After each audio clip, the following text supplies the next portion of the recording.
नमस्कार, आप सभी का स्वागत है justice for Sushant Singh Rajput Facebook page पे। जैसे कि हमने आज वादा किया था, आज हमारे साथ honourable DGP of Bihar Gupteshwar Pandey sir है हमारे साथ। सर बहुत-बहुत स्वागत करता हूँ आपको हमारे फेसबुक लाइव में। नमस्कार।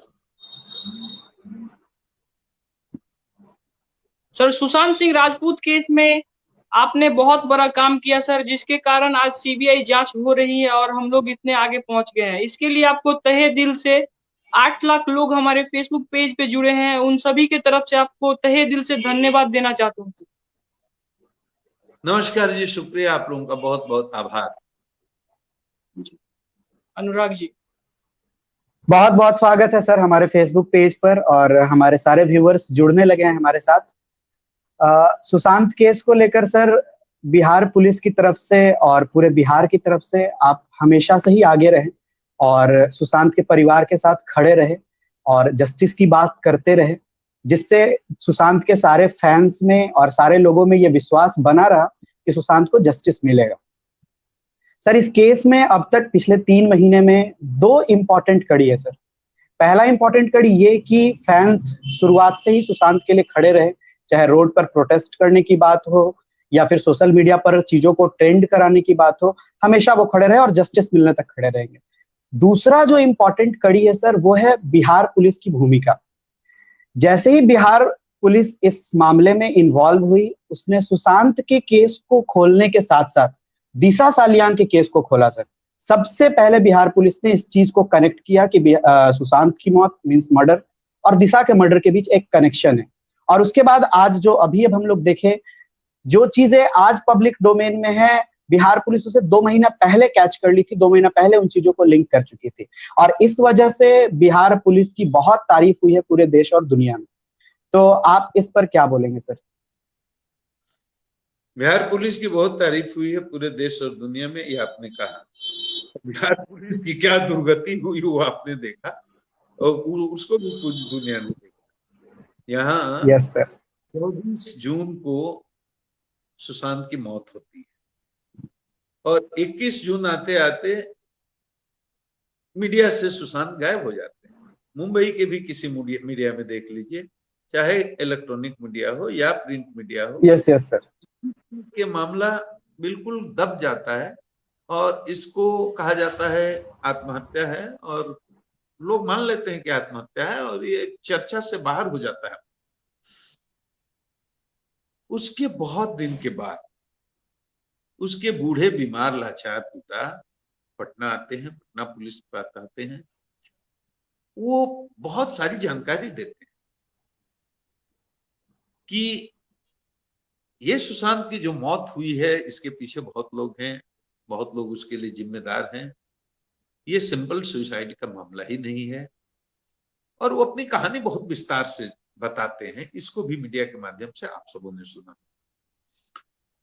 अब वो कहते हैं कि मुंबई पुलिस इतने दिनों से एडीआर यानी एक्सीडेंटल डेथ रिपोर्ट की जांच कर रही है और उसने यह कह करके कि सुशांत ने आत्महत्या कर ली, मामले को एक तरह से बंद ही कर दिया है। उसमें कुछ हो नहीं रहा है, कुछ पता ही नहीं चल रहा है, कुछ सुनने ही वाला नहीं। वो ये कहते हैं कि हम बहुत पहले से कहते रहे हैं, बताते रहे मुंबई पुलिस को, व्हाट्सएप से मैसेज देते रहे वहां के डीसीपी को, हमारे परिजन, हमारे परिवार के लोग, कि सुशांत की लाइफ को खतरा है। और हम ये भी बताते रहे कि किन किन लोगों से खतरा है, लेकिन उसको मुंबई पुलिस नोटिस नहीं लेती है, संज्ञान में नहीं लेती है, कोई कार्रवाई नहीं करती। ये सुशांत के पिता कहते हैं और वो कहते हैं कि मुंबई पुलिस इस मामले में निष्पक्ष अनुसंधान नहीं कर रही है, कुछ कर ही नहीं। अब हमारे सामने ये सवाल है कि हम क्या करें। हम उनकी बात को सुनते हैं, मतलब बिहार पुलिस उनकी बात को सुनती है और वो जो बातें कह रहे हैं उसमें कुछ वजन लगता है। तो बहुत विचार विमर्श के बाद हम इस निष्कर्ष पर पहुंचते हैं कि हमें पटना में मुकदमा करना चाहिए। इस पर बहुत बहस हो चुकी है जैसे मुकदमा किया, बहस शुरू हो गई। बड़े बड़े अधिवक्ता भी आए माननीय उच्च न्यायालय के, और बहुत जजेस, ऑनरेबल जस्टिस जो रिटायर हो चुके हैं, वो लोग भी आए, डिबेट में भाग लिया। बड़े बड़े अधिवक्ता लोग, विद्वान लोग, विद्वता लोग आए। अधिकांश लोगों की राय मैंने सुनी। मैं भी बहुत तनाव ही में रहा, 1 महीने तक मैं सो भी नहीं पाया ठीक से। और सबकी राय यही, अधिकांश लोगों की राय ये थी कि बिहार पुलिस को एफआईआर करने का अधिकार ही नहीं है, क्योंकि घटना मुंबई में हुई।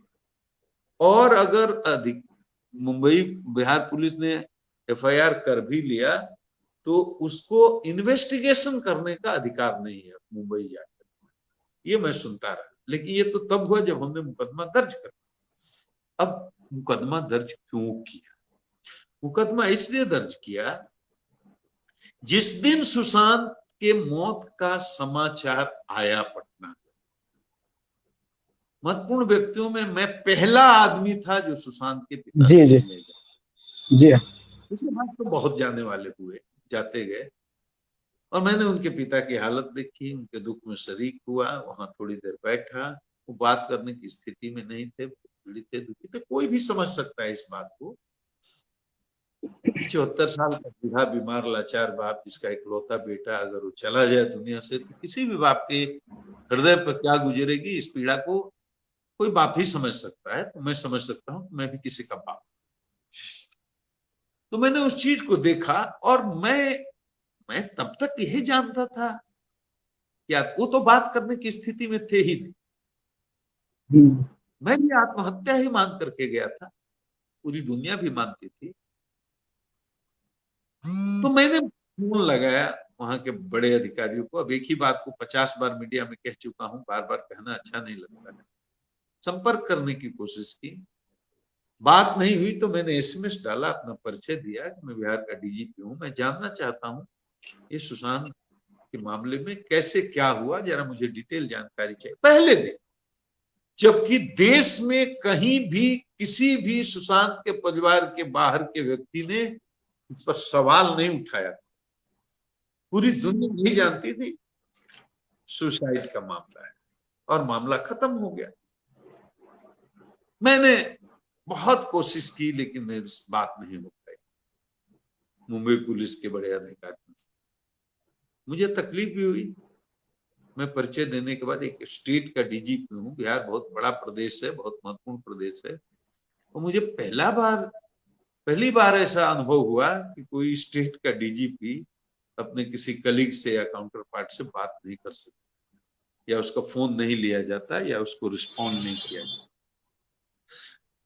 लेकिन तब तक मेरे मन में कोई शंका थी, क्षोभ हुआ लेकिन शंका नहीं। मुंबई पुलिस से हताश, निराश उसके पिता अपनी शिकायत करते हैं बिहार पुलिस को, तो शंका की सुई थोड़ी सी मन में आ जाती है, कुछ बात है। और मैं अपनी सामान्य बुद्धि से निर्णय लेता हूं कि अब परिवार में 2 ही आदमी थे। बहनों की छोड़ दिए, शादियां हो गई, अपने अपने घर चली गई। परिवार में 2 ही आदमी हैं, सुशांत के पिता हैं और सुशांत हैं। सुशांत तो अब रहे नहीं, तो पिता बचे।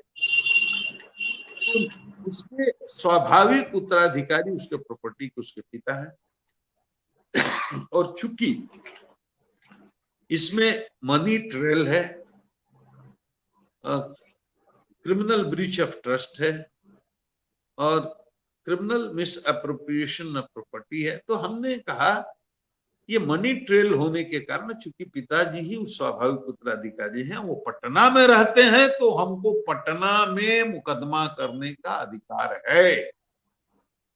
मुकदमा दर्ज हो जाता है। अब एक बार जब मुकदमा आपने कोई दर्ज कर लिया, तो आपको उसका अनुसंधान करना ही पड़ेगा, मजबूरी है। उसको लॉजिकल एंड तक ले जाना ही पड़ेगा। तो मैं 4 आदमी की टीम बनाता हूं, मैं विलंब नहीं करता। 25 को ये मुकदमा जुलाई में मेरे यहाँ दर्ज होता है। 26 को मैं पूरी टीम बना करके 27 को मैं उतार देता हूं मुंबई। टीम उतर जाती है और उसी दिन से इन्वेस्टिगेशन शुरू। 4 बजे टीम उतरी, सबसे पहले सुशांत के घर जहां थे, उसके बाद वहां से जहां रिया जी रहती है वहां, 2 जगह तो पहले दिन हमने टच कर लिया हमारे लोगों ने। सुशांत के फ्लैट पर कोई नहीं था, वो बात अलग है, रिया जी भी अपने घर में नहीं थी, वो भी बात अलग है, लेकिन हमारे लोग पहुंच गए दोनों जगह और कुछ लोगों के बयान भी लिए। अब हंगामा यहां से शुरू होता है। पूरी दुनिया तो अनजान थी, पूरी दुनिया तो सोई हुई थी, पूरी दुनिया तो मान चुकी थी कि चलो फांसी पर लटक गया, खत्म हो गया, मामला ही खत्म। अगर मैंने यहाँ एफआईआर नहीं किया होता तो ये मामला खत्म था, दुनिया को पता ही नहीं चलता और रिया चक्रवर्ती कभी जेल भी नहीं जाती, क्योंकि ड्रग का रैकेट का उनका कनेक्शन भी नहीं खुलता। तो एफआईआर चूंकि मैंने कर लिया, टीम मैंने चूंकि वहां भेज दी, अब वहां से जो मेरी टीम के साथ दुर्व्यवहार शुरू हुआ, वहां से न्यूज बनना शुरू हुआ और मुंबई पुलिस गलती पर गलती, गलती पर गलती, गलती पर गलती करती गई और दुनिया का शक गहरा होता गया, मीडिया उसको उठाता गया और पूरे देश में सुशांत के पक्ष में एक लहर सी खड़ी होती गई। भावनात्मक रूप से पूरी दुनिया सुशांत से जुड़ती चली गई और ये देखते देखते सुशांत मौत का जो मुद्दा है वो एक राष्ट्रीय मुद्दे के रूप में उभर गया और उसमें लगातार मैंने कोशिश की, 15 दिन 20 दिन लगातार मैं बोलता रह गया। और उसके पीछे कारण है, मैंने मुंबई पुलिस के खिलाफ डायरेक्ट कभी कोई शिकायत नहीं की, बोलना भी नहीं चाहता। भाईचारा था, भाईचारा है, भाईचारा आगे भी रहेगा, मैं उसको निभा रहा था। हमारे 4 अधिकारियों के साथ दुर्व्यवहार हुआ, फिर भी मैंने मुंबई पुलिस को प्रोटेक्ट किया, उनके साथ धक्का मुक्की करके कैदी भान की तरह एक गाड़ी में बैठा करके किस तरह से, उसका क्लिप आपने देखा होगा। सोशल मीडिया में बहुत इसकी चर्चा हुई और बिहार के लोगों में बहुत आक्रोश भी हुआ, लेकिन मैं उसको कंट्राडिक्ट करता रहा, नहीं नहीं ऐसा कुछ नहीं हुआ है, आप लोग धैर्य बना कर रखे। लेकिन मैंने जब विनय तिवारी को भेज दिया और विनय तिवारी के साथ जो दुर्व्यवहार हुआ, आधी रात में जाकर बीएमसी के लोगों ने क्वारंटीन कर लिया, हाथ पर ठप्पा लगा करके, उसके बाद मेरा धीरज भी खत्म हो गया और मेरे अंदर भी बहुत शक गहरा हो गया कि अब तो जरूर कोई बात है, कुछ न कुछ बात है और बहुत बड़ा रहस्य है जिसको छुपाने की कोशिश हो रही है, इसीलिए हमारे अधिकारियों के साथ ऐसी बात हो रही है। उन्होंने साफ इनकार कर दिया, हम कुछ नहीं शेयर करेंगे, कुछ नहीं आपको बताएंगे, आपको इन्वेस्टिगेशन करने भी नहीं देंगे। उन्होंने पहली बार पीसी की क्वारंटीन होने के और ऐलान कर दिया पीसी करके कि आपका अधिकार ही नहीं है, आप कैसे आ गए, हम नहीं करने देंगे इन्वेस्टिगेशन और कोई इंफॉर्मेशन भी नहीं देंगे। उसके बाद मैंने मोर्चा खोला तो लड़ाई पहुंच गई माननीय सर्वोच्च न्यायालय और हम नहीं गए। हम इतने आहत होने के बाद भी, अनत होने के बाद भी हम सर्वोच्च न्यायालय नहीं गए। गए कौन? रिया चक्रवर्ती, जो ट्वीट करके भारत सरकार के आदरणीय गृह मंत्री से ये निवेदन कर रही थी कि सीबीआई से जांच करा दीजिए। बिहार पुलिस गई तो उनका गायब हो जाना बड़ा आश्चर्य पैदा करता है। हमने अपील किया, आप आइए अपनी बात रखिए ना, आप पर एफआईआर हुआ है, देखिए आप अपनी बात रखिए, आप पर ये आरोप लगे, आप हमको बताइए, लेकिन वो गायब गायब गायब गायब गायब गायब, सामने ही नहीं आया।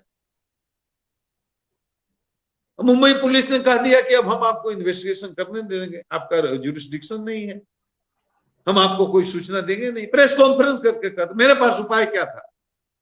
मैंने आकर के यहाँ पर अनुशंसा कर दी अपने सरकार से, इस मामले को सीबीआई को भेजा जाए।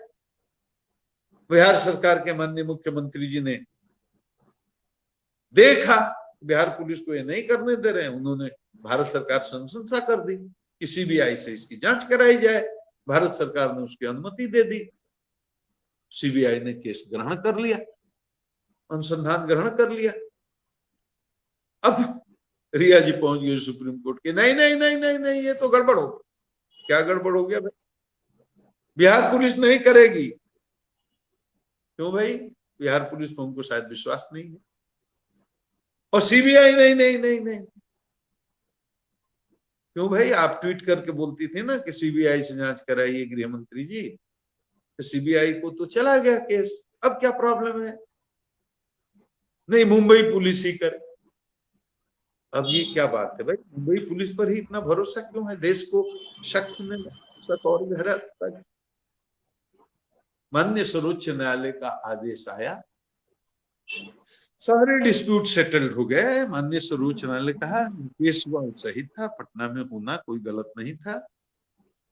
बिहार सरकार ने जो सीबीआई को हैंड ओवर कर दिया केस, वो भी सही था, उसमें भी कुछ गैर कानूनी नहीं था, और सीबीआई इसकी जांच करेगी। अब बताइए कहां से उठा करके कहां पहुंचाने में 1 महीने मेरे खराब हुए हैं। 1 महीना मैंने ठीक से खाना खाया है, न मैं ठीक से सो पाया हूं। इतना तनाव कटा है, अकेला लड़ा और लड़ते रहा, गालियां सुना, अपमान सुना, ट्रोल हुआ, तो सब चीज आपने देखा होगा, सुनने। लेकिन मैंने कहा कि जरूरत पड़ी किसान को न्याय दिलाने के लिए नौकरी छोड़ने की जरूरत पड़ी तो नौकरी भी छोड़ दूंगा, क्योंकि नौकरी में एक लिमिटेशन है। आप खुल करके बोल नहीं सकते हैं, आपके मुंह पर ताला है, दिल में बहुत बात है, लेकिन जो पत्रकार बोल देते हैं वो मैं नहीं बोल सकता, क्योंकि मैं एक जिम्मेदार संवैधानिक पद पर। लेकिन मैं जिस दिन नौकरी छोड़ दिया उस दिन मेरे मुंह पर ताला कौन लगाएगा? उस दिन तो मैं जो दिल में बात होगी चिल्ला चिल्ला करके पूरी दुनिया को बोलने का मुझे हक होगा। इसलिए मैंने कहा था कि जरूरत पड़ेगी, और मेरी कुर्सी अगर मेरे भाव की अभिव्यक्ति में बाधा बनेगी तो मैं कुर्सी छोड़ दूंगा, लेकिन अब सुशांत के मामले में चुप नहीं रहूंगा। लेकिन चूंकि मामला सीबीआई को चला गया माननीय सर्वोच्च न्यायालय के आदेश से, तो वो नौबत नहीं है। क्या क्या ट्रोल करते हैं लोग, क्या क्या लिखते हैं लोग, लेकिन मुझे प्रसन्नता है सारी बिहार की जनता इस लड़ाई में मेरे साथ खड़ी रही। जात पात दल मजहब धर्म सबसे ऊपर उठ कर, और पूरे देश की जनता इसमें हमारे साथ हो गई इस लड़ाई में। और इक्का दुक्का अगर अपवाद को छोड़ दें तो मीडिया भी, कुछ मीडिया हाउस ने बहुत आगे बढ़कर के लीड ली, वो ठीक है, लेकिन उनके साथ मीडिया के अधिकांश लोग, बहुसंख्यक लोग साथ हो गए। पूरे देश की संवेदना जुड़ गई, और सबकी ताकत जब जुड़ गई तो उससे मुझे बहुत ताकत मिली, मुझे बहुत नैतिक बल मिला, मोरल मेरा हाई हुआ। मुझे लगा कि मैं लड़ाई लड़ रहा हूं, ठीक लड़ रहा हूं। अब ये मामला सीबीआई की अदालत में है, प्रोफेशनल ऑर्गेनाइजेशन है, लोग लगे हुए हैं, और इसी अनुसंधान के क्रम में एनसीबी भी उतर आई, ईडी भी उतर आई। ईडी अपना काम कर रही है, और इसी केस के होने के कारण आज जो ड्रग का रैकेट है उस पर भी बुलडोजर चल रहा है। जो अपने को इनोसेंट समझती थी रिया जी और इमोशनल अपील करती थी, सत्यमेव जयते कहती थी, आज ड्रग रैकेट में एस्टैब्लिश कनेक्शन के आधार पर जेल में है, जेल में हो। और अगर इसका ठीक से अनुसंधान हुआ तो मुझे पक्का विश्वास होगा तो बॉलीवुड के एक से एक लोग जेल के कच्चे जेल के भीतर होंगे बहुत जल्दी। तो धीरज के साथ इसका हम लोगों को वेट करना चाहिए, और मुझे पूरा विश्वास है कि सुशांत को इसमें न्याय मिलेगा। सर आपको कैसे लगा ये जांच का विषय, जैसे कि मुंबई पुलिस ने इसे पहला दिन ही सुसाइड डिक्लेयर कर दिया था? अब उस पर तो मीडिया में आपने देखा होगा, एक से एक चीजें हैं। चाबी किसके पास आ गई, चाबी कैसे खुल गई, कोई तीसरा आदमी कैसे वहां पहले पहुंच गया, उसको कैसे पता चल गया, इस तरह से बहुत सारी चीजें लगी हुई हैं उसमें। कब वो सोया, कब जगा, कब उस लटक गया, लटकने का आधार क्या था, स्टूल कैसे था, पैर वहां क्या पहुंच गया, बॉडी किस एंगल में थी, बहुत सारा चीज है उसमें। हमें फोटोग्राफी नहीं दिया गया, हमें वीडियोग्राफी नहीं दिया गया, हमें फोरेंसिक जांच रिपोर्ट नहीं दी गई, हमें कोई medical medical legal evidence share नहीं किया गया। तो जब केस हमने किया, अनुसंधान में उतरे और जिस तरह से सहयोग शुरू हुआ, तो हमें लग गया है कि इसमें कुछ मामला है, बहुत गहरा मामला है, इसीलिए हम डूबते गए। हम तो दिशा सालियान से ही शुरुआत करना चाहते थे। और हमें इस आज देखिए, मेरा टीवी निकाल, मैंने कब का बोला हुआ है बात। हमारे विनय तिवारी गए थे वहीं से शुरुआत करने ना, दिशा सालियान से। तो लोगों ने कहा कह रहे दिशा सालियान ने भी उसके 5 दिन पहले आत्महत्या की। सब रिकॉर्ड उसका गायब हो जाएगा, अभिलेख उसका गायब हो जाएगा, तो फोटो से कहाँ चला गया भाई? आपको नहीं सकता है, पूरे देश को शक हुआ। ये आवाज तो हमने वहां से उठाई ना। तो बंद रात्रि में जाकर किसी को क्वारंटीन क्यों करे हुए भाई कि खबरदार आप बाहर नहीं निकल सकते? वो उसी दिन तो जाकर के वो इन्वेस्टिगेशन कर रहा था। रात में 10 बजे रात को जब फोन किया बीएमसी को लोगों ने, तो इंट्रोगेशन कर रहा था, एविडेंस उठा रहा। बोला इंतजार कर रहे हैं, आप आइए। और आप 11 बजे, 11:30 बजे, 12 बजे मध्य रात्रि में जाकर के कहते हैं ठप्पा मार के आप क्वारंटीन है, बाहर नहीं निकल सकते, आप कोई इन्वेस्टिगेशन नहीं कर सकते, किसी का स्टेटमेंट नहीं ले सकते, किसी को बुला भी नहीं सकते, किसी से मिल भी नहीं सकते, मिलने के लिए आपके यहाँ कोई आए इसकी भी इजाजत नहीं है। मतलब जेल जेल जेल, 1 सप्ताह की विनय तिवारी को जेल। ये बात आज थोड़े बोल रहा हूं, और हम सुप्रीम कोर्ट में कोई अपील थोड़े करने गए थे। माननीय सुप्रीम कोर्ट ने खुद कहा विनय तिवारी के साथ जो हुआ बिल्कुल गलत है। मैं तो टीवी को बोलता था अनइथिकल है, इमोरल है, इलीगल है, नहीं कर सकते आप। ड्यूटी पर गया है वो और सूचना देकर गया है, चिट्ठी लिखा है, मैंने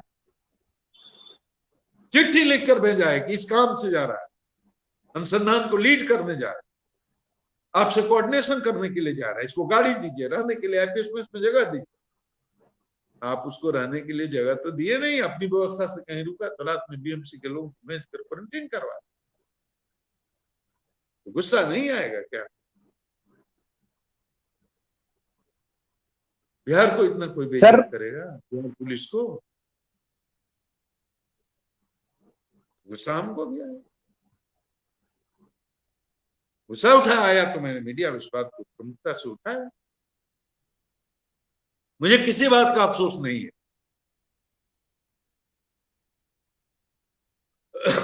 जितनी गालियां जिसको देना हो दे, जिसको जितना ट्रोल करना हो करे। शान की लड़ाई लड़ी है, लड़ रहा हूं और अंतिम सांस तक लड़ूंगा जब तक उसको न्याय नहीं मिले। मान अपमान का कोई डर नहीं है। और आप लोगों को भी कह रहा हूं जो सुशांत के आप फैन हैं, कि चल पड़ा है कारवां तो बीच में रुकना मना है, विघ्न पथ को लांघना है, हार ना झुकना मरा। बिहार के बेटे के साथ ऐसा जुल्म हो, अन्याय हो। हम क्या चाहते हैं? किसी को फंसाना चाहते हैं क्या? रिया चक्रवर्ती या कोई भी हो, किसी से हमारी दुश्मनी है, आपकी दुश्मनी है। आप सुशांत के फैन है तो आपको कोई दुश्मनी है रिया चक्रवर्ती से क्या? हमें किसी को फंसाने से हम गोल्ड मेडल मिलेगा क्या? या कोई राष्ट्रपति पुरस्कार मिलेगा हमको? हम किसी को क्यों फंसाएं? हम तो सच को चाहते हैं कि बाहर आए। कुछ छुपाया जा रहा है, वो बाहर आना चाहिए। उसकी लड़ाई लड़, और अकेले नहीं लड़ रहे, पूरा देश लड़ रहा है। और ये लड़ाई चलेगी, और तब तक चलेगी जब तक सुशांत के मौत का रहस्य पूरी तरह से खुल नहीं जाता।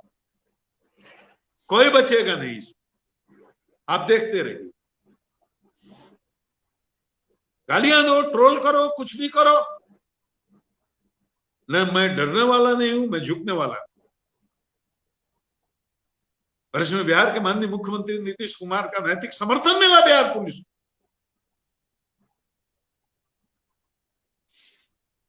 उनको भी गाली दो, देते हैं लोग, किसी को गाली दो, जो इस लड़ाई में साथ है सुशांत के लिए, सबको ट्रोल किया जाता है, गालियां दी जाती दो। लेकिन लड़ाई अंतिम मुकाम तक पहुंचने वाली है, पहुंचेगी, इस बात को याद रखें।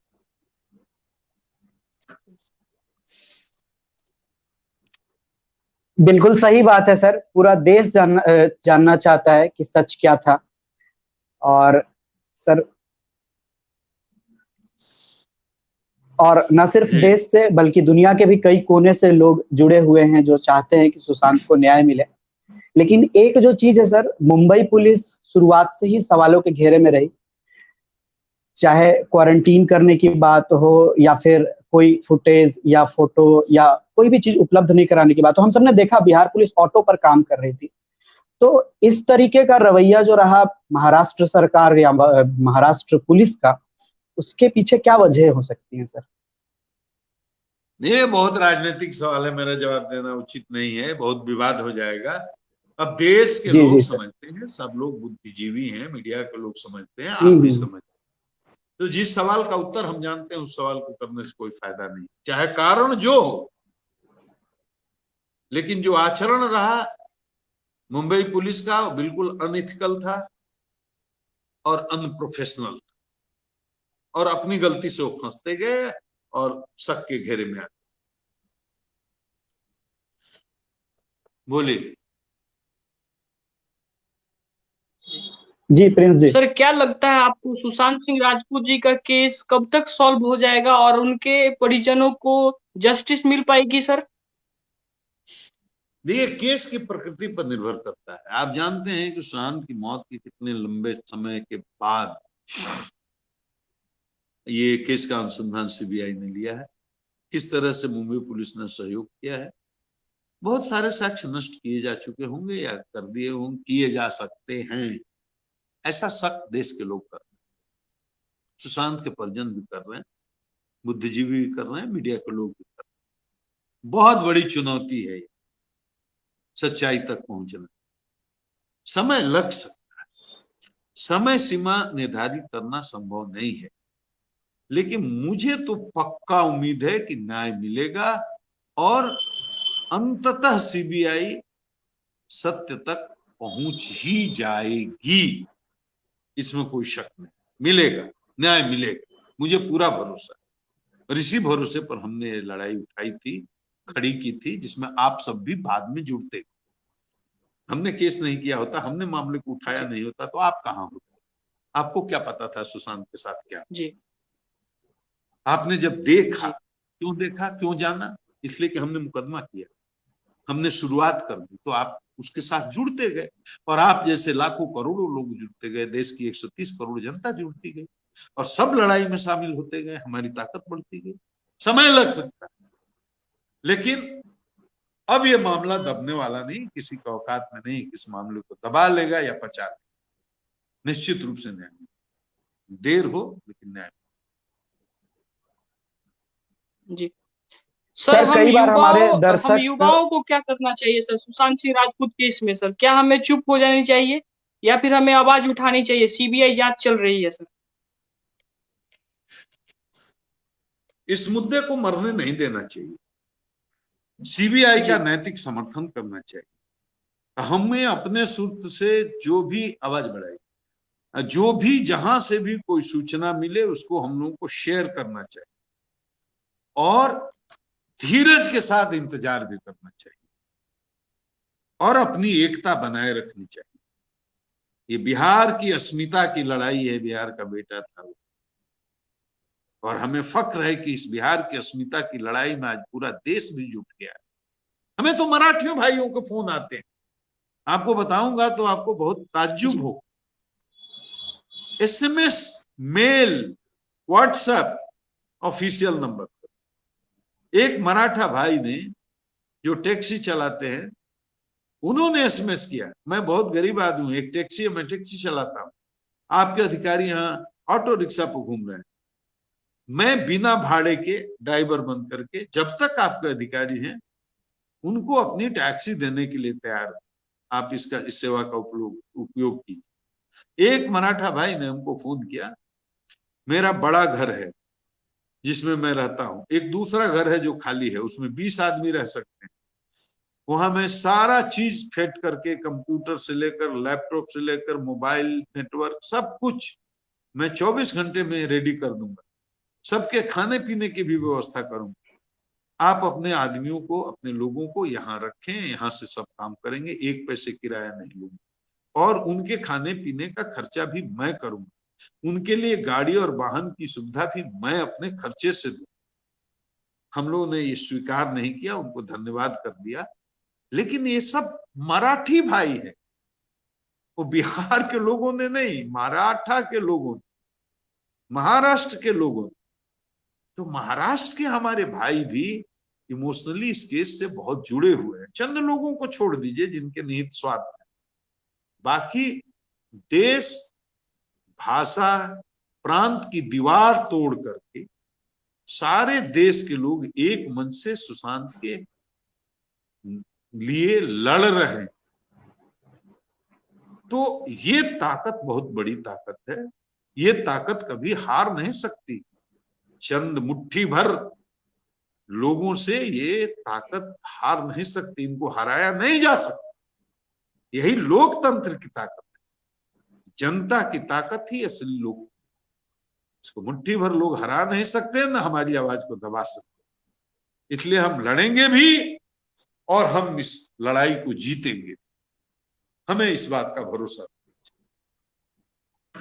जी। सर, हमारे कई व्यूअर्स हैं जो बार बार ये बात लिखते हैं कि क्या हमें डरना चाहिए, क्योंकि कई बार देखा गया, जैसे चाहे कंगना के दफ्तर पर अटैक हो या किसी चैनल के रिपोर्टर्स को गिरफ्तार करके 140 घंटा जेल में रखा गया हो, तो कई बार और भी कई सारी चीजें हैं।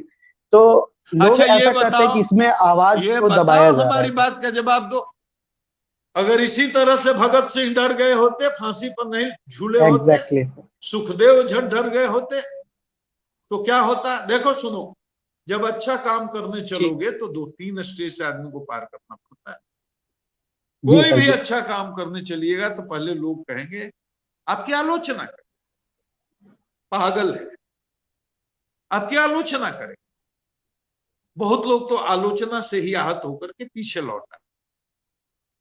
सेवा का काम हो या कोई लड़ाई लड़नी, तो बहुत लोग तो यहीं से पीछे डर करके आलोचना से चले जाते। इतिहास के पन्नों में उनके दाम दर्ज नहीं होते। कुछ लोग हैं कि आलोचना के बाद भी वो पीछे नहीं मुड़ते, बढ़ते जाते। तब विरोध होता है, संघर्ष शुरू होता है, विरोध शुरू होता है। जब संघर्ष और विरोध शुरू होता है तो कुछ लोग यहां से हताश होकर के हार करके चले आते, क्योंकि अपने जीवन में उथल पुथल नहीं चाहते। वो शांति से अपना टाइम पास जीवन किसी तरह गुजर जाए। तो कीड़े मकोड़े पशु पक्षियों के जीवन भी गुजर जाते हैं। तो कुछ लोग होते हैं संघर्ष विरोध में नहीं पड़ना चाहते, तो वहां से लौट करके चले आते। ऐसे लोगों के भी नाम तवारीख के पन्नों में दर्ज नहीं होते। उसके बाद भी कुछ लोग होते हैं कि नहीं मानते हैं, आगे चलते। आगे चलते हैं तो उनकी हत्या भी हो जाती है। घर तोड़ना तो बहुत साधारण बात है भाई। अरे सुकरात को तो जहर का प्याला पीना पड़ा था, ईसा मसीह को तो जिंदा सूली पर लटकना पड़ा था। तो कोई माई का लाल तो होना चाहिए ना भाई, कि जरूरत पड़े तो सत्य की आवाज को उठाने के लिए हंसते हंसते जहर का प्याला पीने के लिए भी तैयार हो और जिंदा सूली पर लटकने के लिए भी तैयार हो। और जो कौम, जो देश, जो समाज ऐसे माई का लाल पैदा नहीं कर सकता, तो तवारीख के पन्नों में उस कौम का, उस देश का, उस मुल्क का नाम भी नहीं अंकित होता। क्यों डरना चाहिए? घर पर बुलडोजर चला दिया तो क्या बड़ी बात है भाई? तुम लाओ ना, मेरे शरीर पर बुलडोजर चला दो, लेकिन मेरी आवाज नहीं बंद हो सकती। जी, डरना नहीं चाहिए, लड़ना चाहिए। डर गया तो सल्यूट करता हूं सर आपको। जी सर। जी बिल्कुल सर, हम लोग सारे लोग लड़ते रहेंगे। करता हूं सर। हिम्मत से रहिए, मले रहिए, जमे रहिए। आप जब अपनी लड़ाई में खोजिएगा, मैं आपका भाई बन करके, आपका अभिभावक बन करके आपकी इस लड़ाई में शामिल रहूंगा। Thank you very much. Thank you. बहुत बहुत धन्यवाद सर अपना कीमती समय देने के लिए। Thank you sir, thank you बहुत सो मच धन्यवाद सर। सर। अभी Gupteshwar Pandey sir, honourable DGP of Bihar, जुड़े थे हमारे साथ और बहुत सारे लोगों ने कमेंट किया है, जय हिंद, जिंदाबाद बिहार पुलिस। बिहार पुलिस के काम से हम बहुत खुश हैं और सुशांत सिंह राजपूत मामले में बिहार पुलिस ने बहुत बड़ा योगदान दिया है। आज सच में प्रिंस जी, आज एक नई एनर्जी आ गई। बिहार के डीजीपी सर ने जिस तरीके से इनकरेज किया है, और मेरे हिसाब से सारे फैंस के अंदर ये एक नई एनर्जी आई होगी कि अभी अभी लड़ाई शुरू हुई है, अभी लड़ते रहना है। और डीजीपी सर हमारे साथ हैं, बिहार पुलिस की टीम हमारे साथ है, और पूरी दुनिया के सामने सच जरूर आएगा। जय हिंद जी नमस्कार, आप सभी को नमस्कार। फिर से हम लोग आएंगे एक नए एपिसोड में एक नए गेस्ट के साथ। तब तक मैं होस्ट प्रिंस सिंह राजपूत और मैं होस्ट अनुराग आप सबसे विदा ले रहा हूं। बने रहिए ऐसे ही हमारे साथ। Thank you so much. Justice for Sushant Singh Rajput.